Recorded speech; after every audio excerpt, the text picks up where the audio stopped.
Big news! CityCast Boise has been nominated for the Best Podcast in Boise Weekly's Best of Boise contest. Now we just need you to make it official by voting for us. Every day we bring you sharp news breakdowns, insider event tips, and the tastiest food recommendations in town, so you never miss what makes our city amazing. And this is your chance to help us shine. Voting's open till May 23rd. It's easy and only takes a few minutes. Just click the link in the show notes. Thanks, everybody.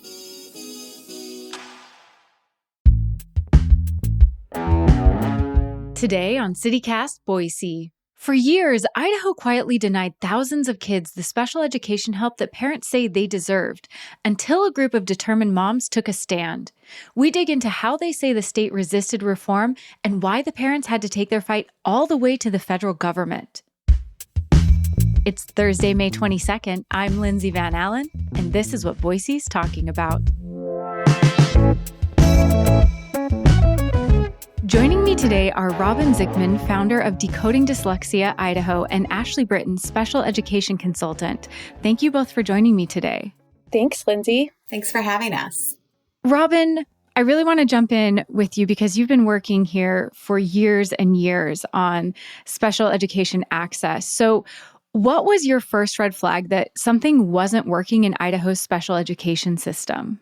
Probably about 10 years ago, coming here to this state with my son who had an IEP that was written in another state. Can you explain what an IEP is really quickly, just for anybody who doesn't know? Yeah, absolutely. Individualized Education Plan.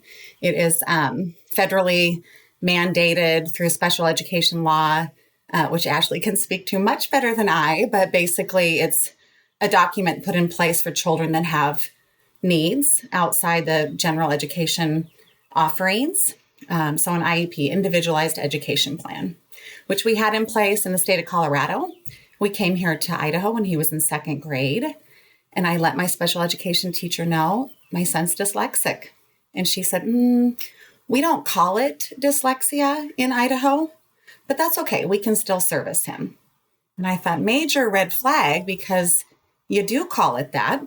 Dyslexia falls under the SLD category, specific learning disability, which is a category under the U.S. Department of Education federal laws. So I knew we had a lot of work to do. So what was Idaho calling that? Or how did they treat that if they didn't view it as dyslexia or call it dyslexia? I think they just didn't have knowledge. I definitely don't blame my special education teacher. I actually adore her. I think she just was taking the direction of her leaders, and the way it was here in Idaho at that time across the state was people were servicing dyslexic students and referring to them as SLD, specific learning disability, not recognizing what falls under that category, which includes learning disabilities, dyslexia, dysgraphia, dyscalculia. And also much of our kiddos at that time who are dyslexic were not being recognized as being dyslexic. Teachers were more quick, or school teams were more quick to recognize ADHD, which often goes hand in hand with dyslexia. So most of our kids at that time were being thrown into the wrong category. I started my conversations at the West Ada school that I was at and had a pretty combative meeting where they brought in the special education supervisor over elementary schools, and she skirted the D word continuously throughout my meeting, and it fueled my fire. I thought, how are we servicing my son if we're not recognizing what he is struggling with? I quickly made a meeting with her boss, the West Ada School District Special Education Director. And it was not a pretty meeting. I'm not super proud of it. It was not my best foot forward. I was angry.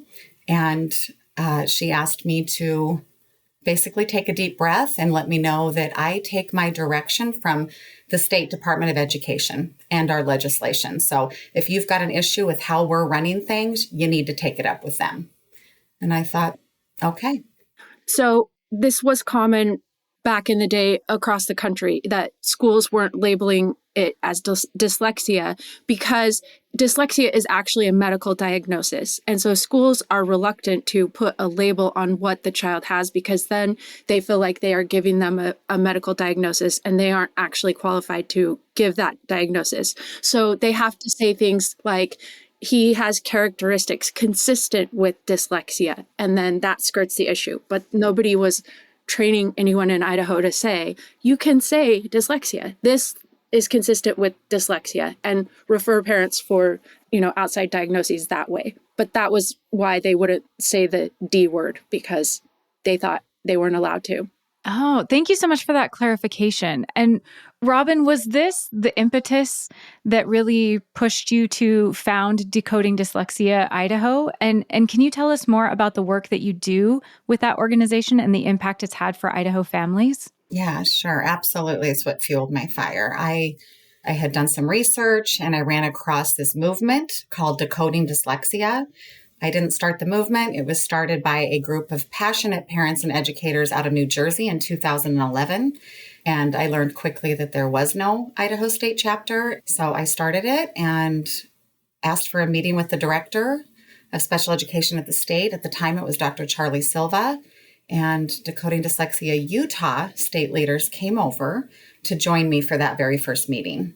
And we sat down to share our concerns about dyslexia not being fully supported and recognized in the state. And we were met with, we were wrong.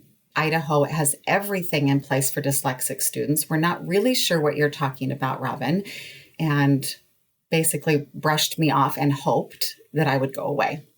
Well, I joined some committees at the State Department of Education at the time, the Special Education Advisory Panel. And that first day at that meeting, I thought, I'm not sure if I belong here. This is a panel that's mandated by the federal law that every state has one, with the focus being how are we doing with special education services in our state and getting feedback from parents. And at that first meeting, there's a lot of parents there that had kiddos with a lot going on. And I thought, do I belong here? And I remember a mentor friend of mine at the time said, absolutely you do. You are representing 20% of the student population, whereas these other parents belong as well, but they're representing less than 5%. So 20% of children on average have dyslexia? That's the number, 1 in 5. And Ashley, you have a similar story in that you moved to Idaho from California in 2021. And in California, you'd worked as an attorney to ensure families got access to special education services that their child qualified for. And you moved here, and it seems like you realized pretty quickly that Idaho schools were not in compliance with the federal law, Individuals with Disabilities Education Act, or IDEA, correct? Correct. My next door neighbor said, hey, I'm part of this group, Decoding Dyslexia. I really want to introduce you to the founder. Her name's Robin. I think you two would really get along. You seem like you guys, kick some ass. It would be great. Why don't you call her? And I said, okay. So I called Robin, and she'd been, bless her heart, she'd been a few years into this journey already. And she was so rude on the phone. I said, hey, my name's Ashley. Monica, my neighbor, wants us to get together. She thought I might be able to help you. And Robin says, oh, really? You want to help? Do you want to have a bake sale or something for me? What are your qualifications? I was terrible.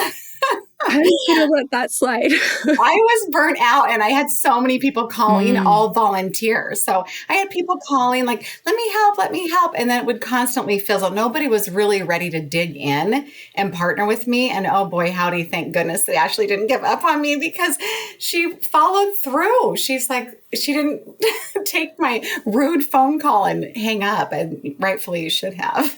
No, we quickly became fast friends. So after we broke through the initial part and I gave her some qualifications and I passed that test, she said, really, there's a couple things. We really need dyslexia legislation in Idaho. Idaho was the last state in the country. We didn't have any dyslexia legislation.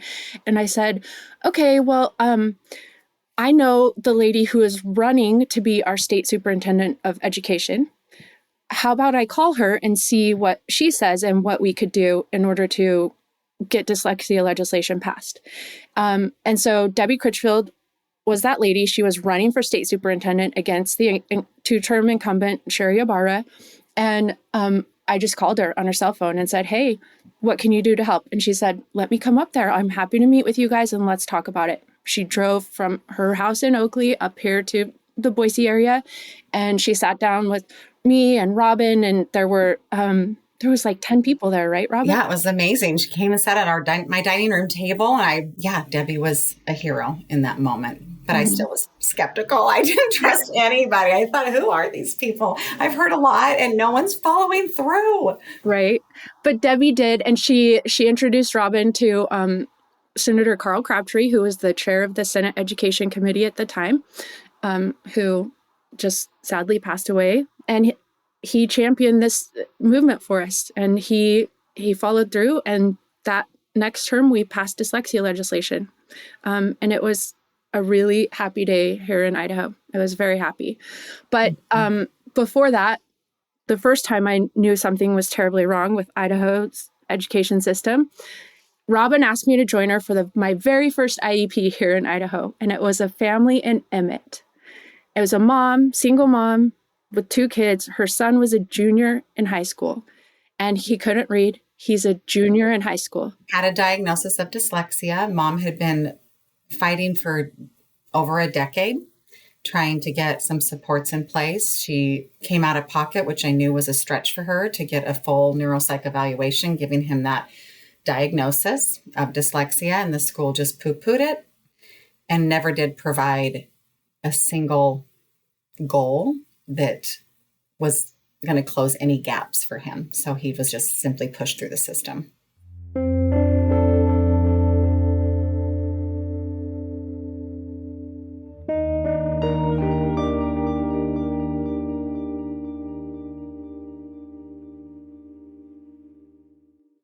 My cat Freddie loves to be brushed and cuddled. But stirring up his cat allergens meant sneezing and itchy eyes. Then I found Purina One Live Clear. It's cat food that reduced the major allergen and my suffering in as little as 21 days.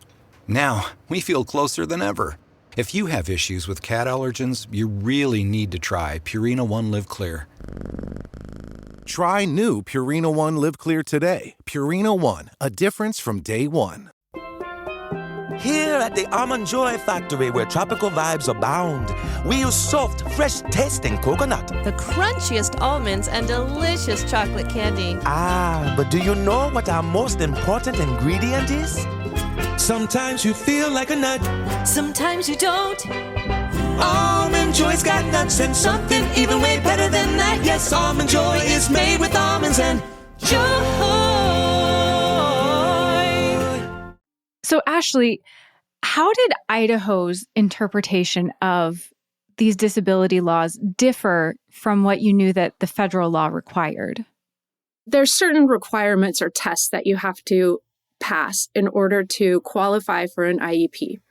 And depending on the category, that will tell you what the tests are that have to be administered. And it's confusing, but federal law says, okay, here's 2 tests. You can have intervention, and if the child responds to intervention, then they don't qualify for special education because they're responding and they're improving. But if they don't respond to this intervention, then they have a disability and you can put them on an RTI, response to intervention. So they say you can do this, or you can do what's called a pattern of strengths and weaknesses. So back in the day, the test used to be called a severe discrepancy, and they would take a child and they would test them. So let's say the kid's IQ is 100, but he has a processing speed at 85. That's a severe discrepancy. And then they qualify for specific learning disability. Then federal law went further and they said, okay, we're going to say that if you're a state, you can choose and you can say the school district has to require RTI and use that only that as your test. Or you can choose and say you can use RTI or pattern of strengths and weaknesses. But that's it. You cannot require pattern of strengths and weaknesses in any state. It can no longer be a requirement. And Idaho, most recently, they were saying you have to have RTI and a pattern of strengths and weaknesses. You had to have both. So it was completely restrictive, and it's against the law. And so what kind of an impact did that have on Idaho students having this much more restrictive criteria?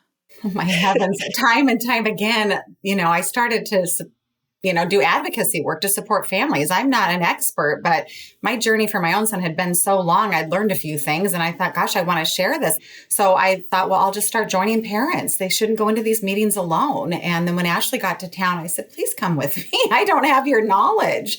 And she would join and just be jaw dropped, like, what is going on? Because time after time, these kiddos were being dismissed, oftentimes not even qualifying for an IEP, or if we pushed hard enough, the team might agree to qualify them, but only under the wrong category. This document isn't an accurate picture of what this child is struggling with.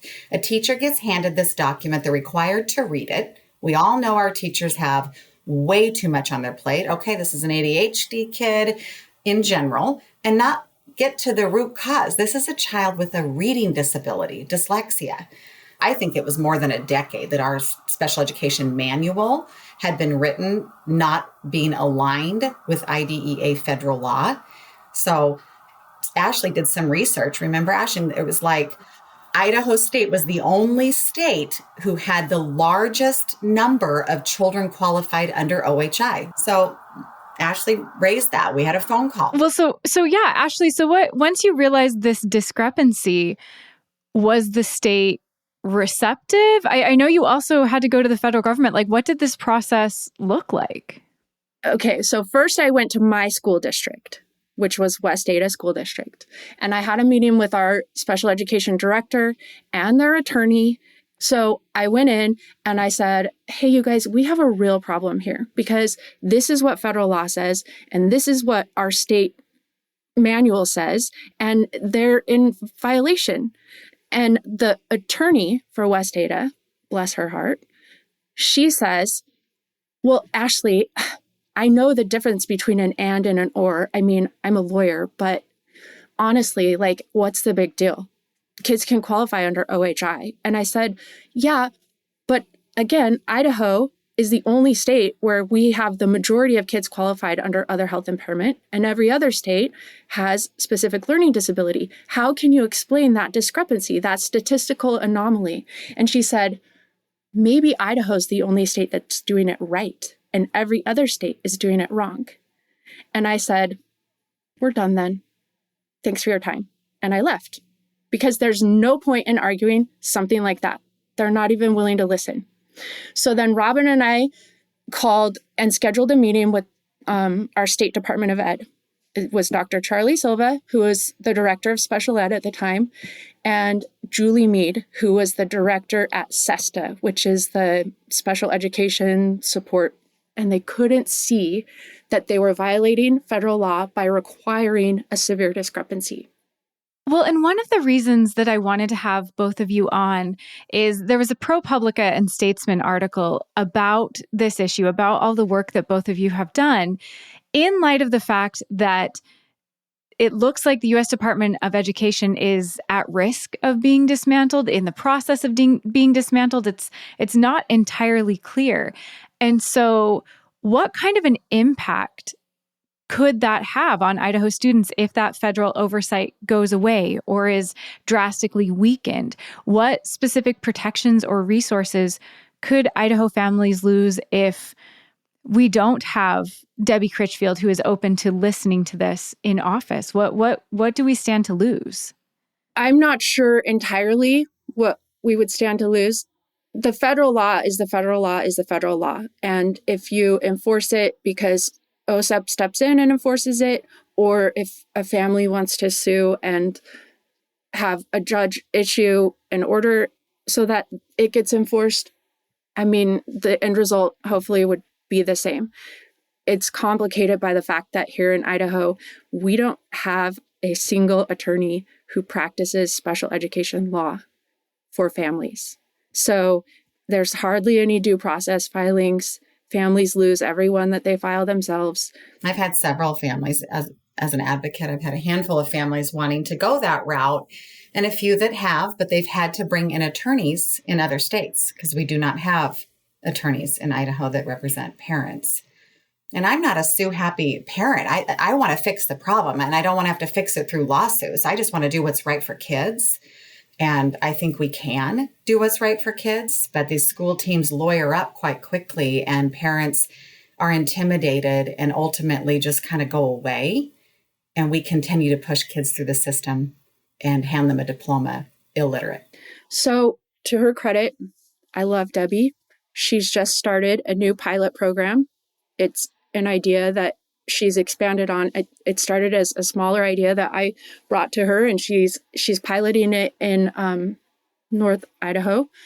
It's like a parent ambassador type program. So it's parents with kids in special ed helping other parents with through the special ed process. And it's more like simplified language, because you sit down in an IEP meeting and they hand you this procedural safeguards document and it's all written in legalese. And so it's simplified procedural safeguards in everyday language. Here's the most common acronyms that you're going to hear in an IEP meeting. Here's what that means. Because school districts sit there and talk and they'll say things like SLD or OHI, and parents are like, I don't know what you're talking about. Mm-hmm. I don't know what those words mean. Even how a goal is written is overwhelming. It's almost like parents are expected to take a crash course on special education. Mm-hmm. So having an advocate is so important. And Ashley's idea of this advocate parent ambassador program is brilliant, to think outside the limited box of our public education system and be creative. What can we be doing better? Do you feel like the process is getting easier, or that Idaho children are being able to have access to the resources that they need? And on the flip side, if a parent is noticing that their child is struggling, what should they do? Like, what are their next steps?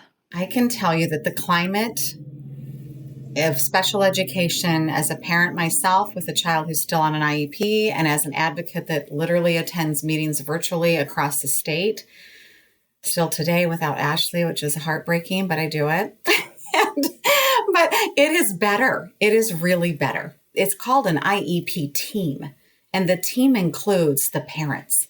In fact, they're one of the key players of the team.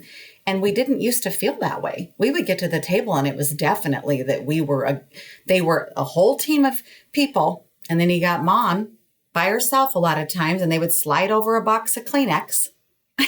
And we're overwhelmed, and they're ready to basically dictate to us what's happening. And it's different now. What should families do if they start noticing their child is struggling in school, or they do have concerns about their child having dyslexia? That's the part that really hasn't improved, has not improved at all. And that is unfortunate, because catching dyslexia early is crucial. And what that looks like is kiddos show signs, characteristics of dyslexia as early as 4 years old, through speech delay, through struggles with holding on to concepts like colors and shapes, and struggle tying their shoes, struggle with directionality, left and right. But science shows that the reading brain needs to have intervention as early as possible. And when they don't get it, and it's third grade and beyond, when students are no longer learning to read and now they're reading to learn, we've missed the window, and it takes 4 times as long to remediate. What does that mean for the state? And what does that mean for the taxpayer? It costs more money. Now we got to bring in a highly trained specialist. On the severe end of the spectrum, like my son, he still would have qualified for special education, but his journey wouldn't have been as difficult, because he would have got the foundational skills in place when he needed them, kindergarten, first grade, second grade. He didn't get that. So my son's in a sophomore in high school, 16 years old, still reading at third grade level. And the West Ada School District will happily hand him a diploma in 2 years illiterate. It's not okay. This really feels like a bit of a maybe silent or quiet issue that doesn't always come to the forefront when we're talking about education and educational needs in the state, but it sounds like it is very crucial. So thank you both so much for sharing your expertise with us. Thanks, Lindsay. It's nice being here. Thanks for having us. Yes, thank you so much. That's all for today here on CityCast Boise. If you enjoyed this episode, don't forget to vote for us in the Best of Boise competition. It takes just a few minutes, and we'll put a link in the show notes. We'll be back tomorrow morning with our Friday News Roundup. Catch you then.